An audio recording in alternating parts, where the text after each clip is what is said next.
Sudah Pak Kris?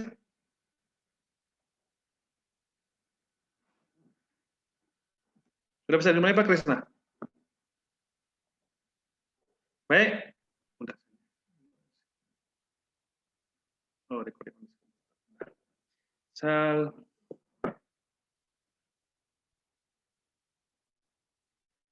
Selamat pagi. Bertemu dengan saya kembali. Jadi pembelajaran hari ini adalah kita akan membahas tentang materi di kelas 11 di semester 1. Jadi sebelum kita masuk ke sana, jadi perkenalkan dulu, izinkan dulu saya untuk memperkenalkan diri.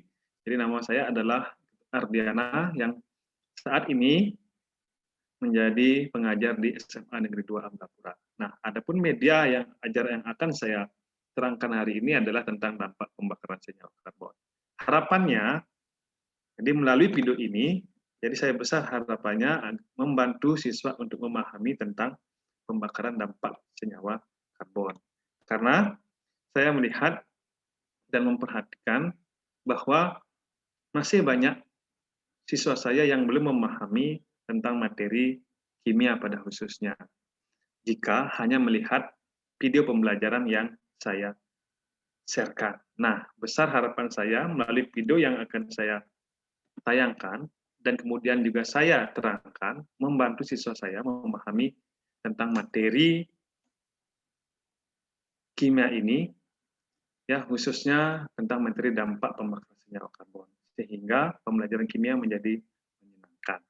Oke, jadi untuk itu izinkan jadi saya men-share tentang materinya. Mari kita mulai pembelajaran hari ini. Itu pertama adalah tentang materi dampak pembakaran minyak bumi. Jadi pembakaran minyak bumi. Jadi minyak bumi itu adalah salah satu produk yang dihasilkan dari bahan bakar fosil. Nah, berarti bahan bakar fosil itu tentunya seperti yang sudah kita ketahui, berarti yang tidak bisa diperbarui. Artinya itu bisa digunakan sekali saja. Nah, kalau sudah bisa dipakai sekali saja, artinya keberadaannya di alam suatu saat nanti pasti akan menipis. Apa akibatnya? Tentu mengakibatkan kebutuhan kita akan minyak bumi itu menjadi lebih besar. Nah, selain kebutuhan, pasti akan menimbulkan efek atau dampak. Nah, itulah yang akan kita bahas hari ini. Jadi dampak pembakaran minyak bumi. Nah, selain dia memberikan dampak yang positif tadi, juga pasti memberikan dampak yang negatif. Berarti ya kita juga harus mengetahui bagaimana untuk menanggulangi dampak yang negatif, yaitu upaya untuk mengatasinya. Jadi pembakaran itu apa? Kata kuncinya di sini adalah dampak pembakaran dan minyak bumi. Karena kita akan mempelajari tentang konsep kimia, pasti ada kaitannya. Ya. Nah, selanjutnya ya. Jadi yang akan saya jelaskan adalah pembakaran minyak bumi. Jadi pada umumnya pembakaran minyak bumi itu akan menghasilkan dua pembakaran, yaitu pertama adalah pembakaran yang sempurna dan yang kedua adalah pembakaran yang tidak sempurna. Dalam reaksi kimia umumnya untuk pembakaran minyak bumi yang sempurna itu akan menghasilkan gas karbon dioksida dan juga air. Dalam hal ini untuk pembakaran yang sempurna maka dia akan menghasilkan gas CO2 dan air. Air itu rumusnya adalah H2O. Nah, untuk pembakaran tidak sempurna, maka hidrokarbon atau minyak bumi akan menghasilkan karbon monoksida dan air, serta beberapa senyawa lainnya. Ya, jadi senyawa lainnya itu bersifat partikulat atau pengotor. Dalam hal ini bisa disebut dengan nitrogen oksida atau NOx. Nah, jadi kenapa bisa menghasilkan seperti itu? Nah, kembali ke sini, ke pembakaran dan minyak bumi. Jadi dalam reaksi kimia yang dimaksud dengan pembakaran bereaksi dengan oksigen. Berarti di sini untuk pembakaran senyawa minyak bumi kita lambangkan dengan CH, maaf, kita lambangkan dengan CXHY. Jadi CXHY itu adalah lambang senyawa hidrokarbon. Itu adalah bagian atau kandungan terbesar dalam minyak bumi. Jadi jadi di sini ya, jadi CXHY, nah jika dia pembakaran atau bereaksi dengan oksigen itu menghasilkan dua tadi yang Bapak jelaskan, kalau sempurna dan tidak sempurna. Jika sempurnanya dia akan menghasilkan gas CO2 dan air, dan untuk tingkat sempurnanya akan menghasilkan karbon monoksida dan juga air, atau disebut dengan gas CO. Nah, apa sih dampaknya? Oke, yang namanya pembakaran dan menghasilkan gas senyawa kimia pasti akan menghasilkan dampak atau akibat. Nah, jadi dampak pembakaran minyak bumi boleh kita klasifikasikan, yaitu pertama adalah dia akan menghasilkan atau akan menyebabkan terjadinya pencemaran udara. Yang kedua, pencemaran air dan kerusakan tanah. Nah, di sini hujan asam dan efek rumah kaca. Ini kenapa ini Bapak tekankan? Karena di sini adalah Bapak ingin menekankan fenomena yang sering kita temui dalam kehidupan sehari-hari. Jadi hujan asam dan efek rumah kaca. Lebih detail lagi. Jadi jadi dampak pembakaran minyak bumi bisa kita bagi menjadi tiga, yaitu pencemaran udara, pencemaran air, dan pencemaran atau kerusakan tanah. Nah, efek yang lebih ingin dibahas di sini adalah hujan asam dan efek rumah kaca. Apa sih itu? Nanti kita akan bahas. Nah, di pencemaran udara biasanya, jadi pencemaran udara itu diakibatkan oleh, pertama adalah tentang pengotor dalam bahan bakar. Yang kedua adalah bahan aditif. Yang ketiga adalah karbon dioksida, dan yang keempat adalah karbon monoksida. Jadi pengotor dalam bahan bakar yang kita bahas pertama. Jadi pengotor itu artinya ada zat tertentu yang tidak murni, hanya senyawa hidrokarbon saja yang kita gunakan dalam kita gunakan dalam untuk membuat bahan bakar yang kita gunakan sebagai bahan bakar, misalnya contohnya. Jadi kalian ke sekolah itu kan menggunakan sepeda motor. Jadi sepeda motor itu menggunakan bahan bakar. Nah, yang dimasukkan bahan bakar di sini Anda bisa disebut dengan menggunakan premium, pertalite, atau pertamax. Jika bahan bakarnya bensin. Jadi ingat, bensin itu bukan cuma satu aja. Jadi bensin itu ada jenisnya. Ada, ada premium, ada pertalite, dan juga ada pertamax. Nah, semakin banyak pengotornya, maka kualitas bensinnya juga akan semakin jelek atau semakin tidak bagus. Jadi semakin sedikit bahan pengotornya, maka kualitas bensin atau bahan bakarnya semakin bagus juga. Makanya di sini dari segi harga berbeda. Kalau misalnya sudah kalian ketahui dalam kehidupan sehari-hari antara harga premium, pertalite, dan pertamax tadi. Nah, jadi pengotornya inilah yang akan bisa menghasilkan bukan CO2 atau bukan CO saja, tapi yang tadi kita bahas di awal, bisa menghasilkan sulfur dioksida atau bisa menghasilkan nitrogen oksida dan partikulat lainnya. Nah, yang kedua adalah bahan aditif. Apa itu disebut dengan bahan aditif? Aditif itu artinya tambahan. Jadi bahan yang ditambahkan ke dalam bahan bakar untuk meningkatkan bilangan oktannya. Apa itu bilangan oktan? Sederhananya, bilangan oktan itu sama dengan kualitas. Jadi, kualitas apa? Kualitas bahan bakar. Jadi, semakin tinggi bilangan oktan, maka kualitas bahan bakar yang kita gunakan dalam kehidupan sehari-hari itu semakin bagus. Jadi, bahan yang digunakan biasanya di sini adalah TEL atau tetraethyleat, atau sekarang diganti menjadi MTBE.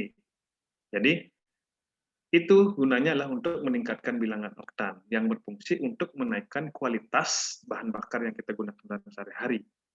Nah, yang ketiga, pencemaran udara bisa disebabkan oleh karbon dioksida. Nah, karbon dioksida atau CO2 ini tentu berasal dari hasil pembakaran minyak bumi tadi yang kita gunakan sebagai bahan bakar.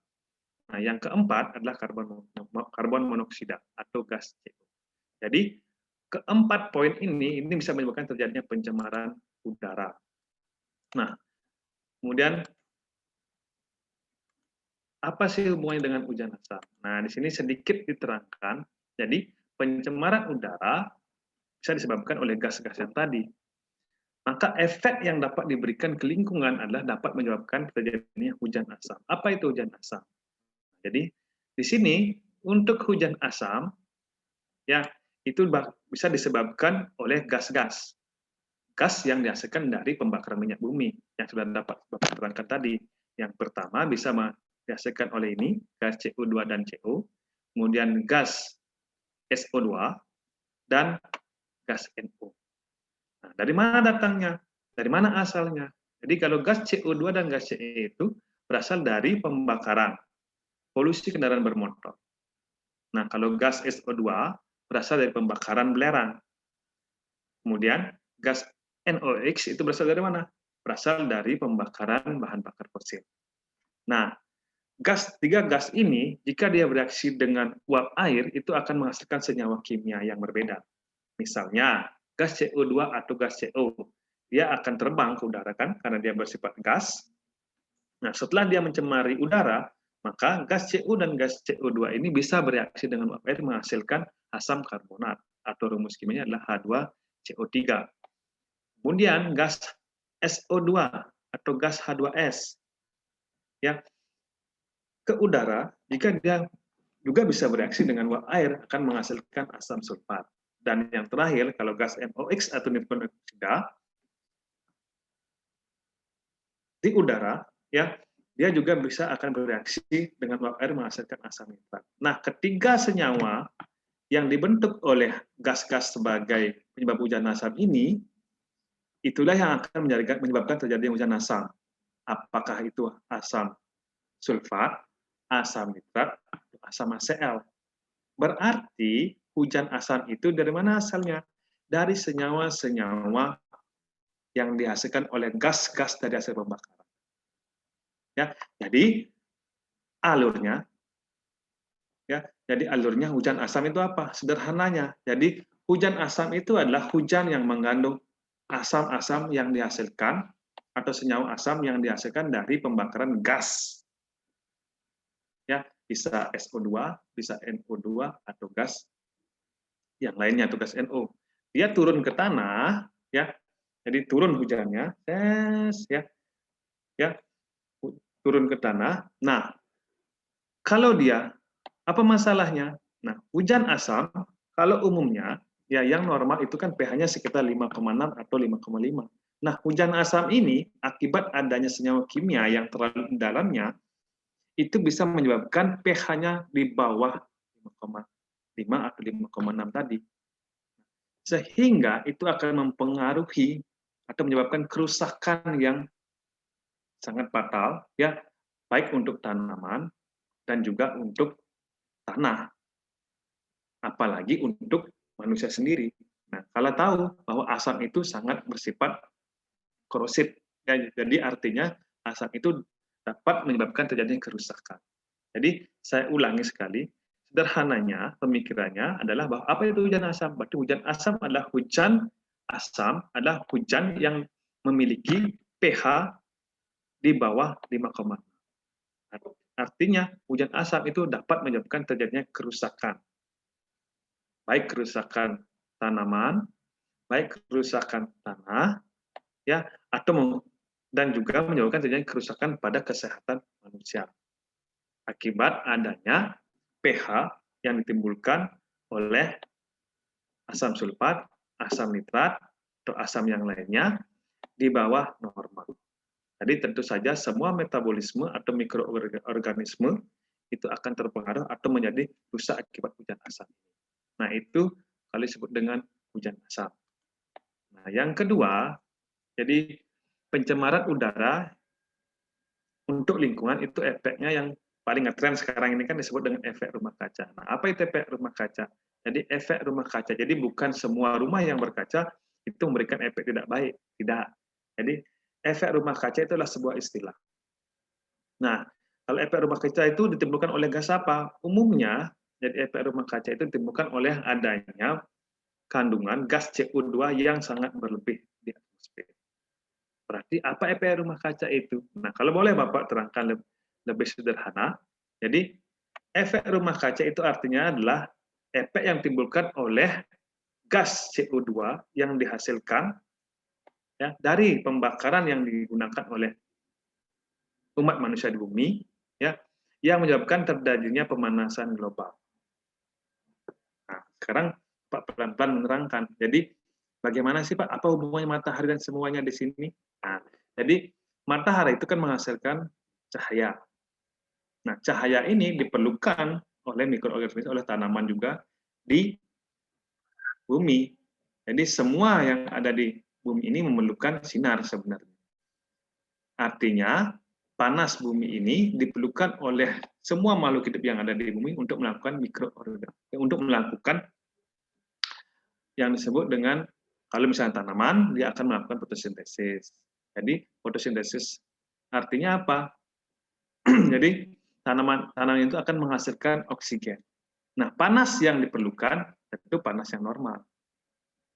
Jadi apa efek rumah kaca ini? Jadi kalau misalnya Bapak contoh kata di tanaman itu kan memerlukan panas yang normal, atau panas yang biasa digunakan. Jadi efek rumah kaca itu memberikan panas yang berlebih karena jadi matahari itu menghasilkan sinar. Nah, panas matahari itu ada yang merambat melalui atmosfer, terserap oleh bumi, kemudian ada panas matahari yang dipantulkan oleh atmosfer sendiri. Nah, ada panas matahari yang seharusnya yang ini, ya, panas matahari ini yang hasilnya dipantulkan oleh bumi akibat adanya di sini di atmosfer ini banyak kandungan CO2. Nah, panas itu dipantulkan kembali ke bumi sehingga ini mempengaruhi panas atau mempengaruhi terjadinya pemanasan yang di bumi yang disebut dengan pemanasan global yang berlebih. Apa akibatnya? Nah, berarti kalau pemanasan yang berlebih, itu akibatnya adalah tidak memberikan dampak yang positif. Nah, ini disebut dengan efek rumah kaca. Jadi, efek rumah kaca ini menimbulkan berbagai perubahan iklim dan juga cuaca. Makanya disebut dengan efek rumah kaca. Jadi, bayangannya adalah panas yang seharusnya dilepaskan keluar atmosfer, kembali lagi ke bumi. Berarti, ya seperti kasus yang tadi, yang tanaman yang memerlukan panas yang cukup, itu karena ada panas yang berlebih, atau cahaya yang berlebih, maka proses fotosintesisnya akan terganggu. Itu yang sederhananya. Selain itu, efek yang lain juga seperti yang kalian ketahui. Jadi bisa menimbulkan terjadinya pasang air laut yang berubah. Kemudian terjadinya pencairan es baik di kutub selatan dan maupun di kutub utara. Tentu ini akan mempengaruhi terjadinya perubahan iklim yang sangat dahsyat. Nah, itu yang disebut dengan efek rumah kaca. Jadi bagaimana kita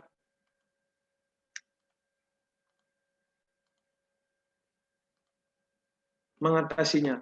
Nah, sekarang setelah kalian mengetahui apa akibatnya, berarti kita harus mengetahui bagaimana upaya untuk mengurangi sehingga tidak terjadi seperti tadi, tidak terjadi efek rumah kaca, tidak terjadi hujan asam yang mempengaruhi kehidupan kita. Nah, yang pertama ini adalah apa?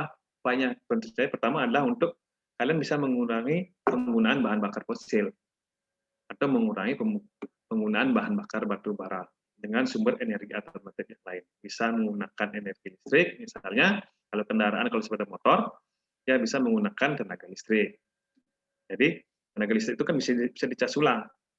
Jadi itu bisa digunakan untuk mengurangi terjadinya atau penggunaan bahan bakar fosil.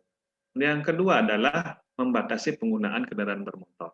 Jadi seandainya kalian di rumah, ya bersaudara 5, jadi anggota keluarga yang banyak 5, ayah 1, ayah 1, ibu 1, kemudian bersaudara 3.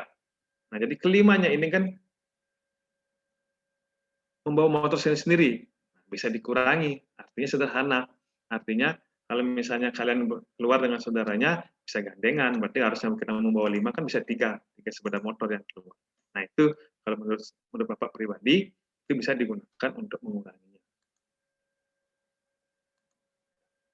Kemudian menggunakan bahan bakar yang ramah lingkungan. Nah, biasanya sekarang menggunakan bahan bakar yang ramah lingkungan artinya menggunakan bahan bakar yang tidak selalu menggunakan bahan bakar fosil. Nah, kalau yang sekarang ngetren itu kan kalau solar itu, kalau yang Bapak tahu, itu bisa sumbernya dari kelapa sawit.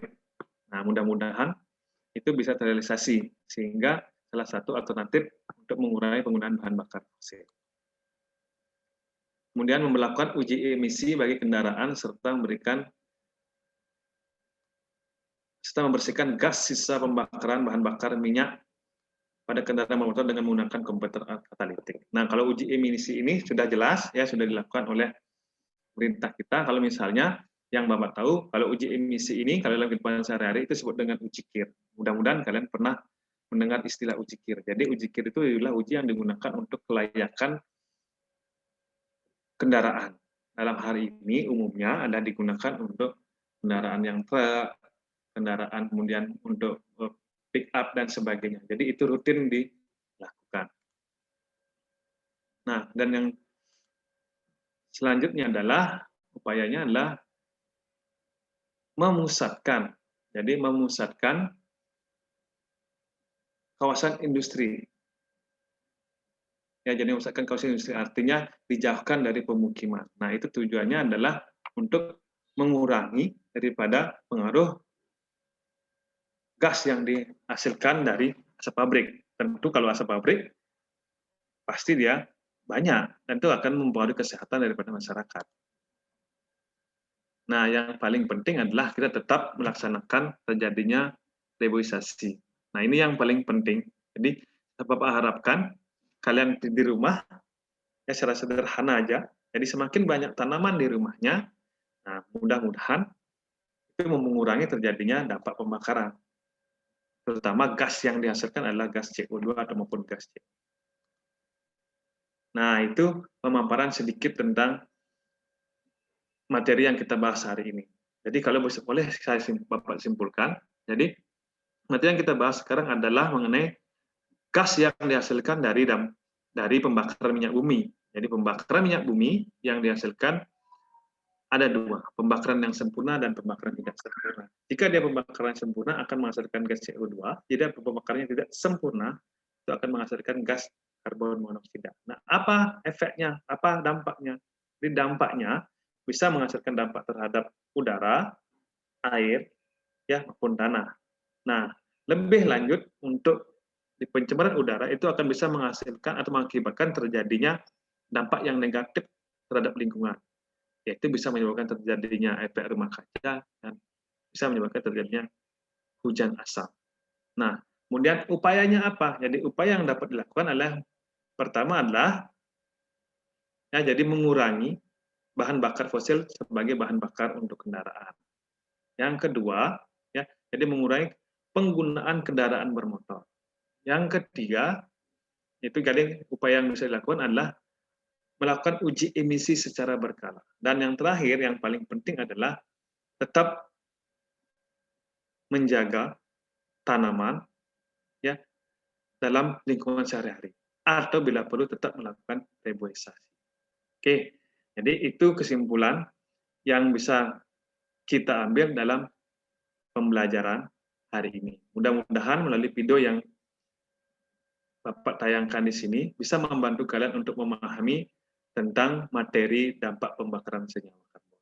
Nah, untuk pembakaran, dan untuk pencemaran yang udara dan air kita akan bahas pertemuan selanjutnya.